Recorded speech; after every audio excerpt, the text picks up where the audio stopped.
مواقف غريبة ومضحكة. واحد سرق موبايل من واحد في الشارع، وبعدها بيوم راح يعرضه للبيع في نفس المنطقة. طلع اللي بيبيعه له هو نفس صاحب الموبايل. الرد كان: الموبايل ده فيه صور مراتي يا عبقري. واحد دخل البنك وقال ده سطو، بس نسي يغطي وشه. الكاميرات صورته بوضوح، وخرج بعدها فرحان. الغباء الحقيقي رجع بعد ساعة يسأل: في كاميرات هنا؟ لو شفت اسم النبي صلي عليه واشترك في القناة. واحد حب يفاجئ خطيبته، فدخل بيتها من الشباك.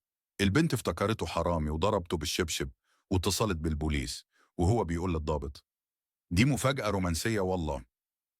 واحدة بلغت إن عربيتها اتسرقت وهي ناسية إنها ركنتها في الشارع التاني. فضلت تصرخ وتعيط وتقول: أنا ضايعة. البوليس اكتشف إن العربية سليمة ومركونة جنب الكافيه اللي راحت له قبلها. ردت: صح، نسيت. عامل توصيل طلب اوردر لنفسه بالغلط. راجل شغال في شركة توصيل طلب أكل من نفس التطبيق، وتفاجئ إنه هو اللي جاي يوصله لنفسه.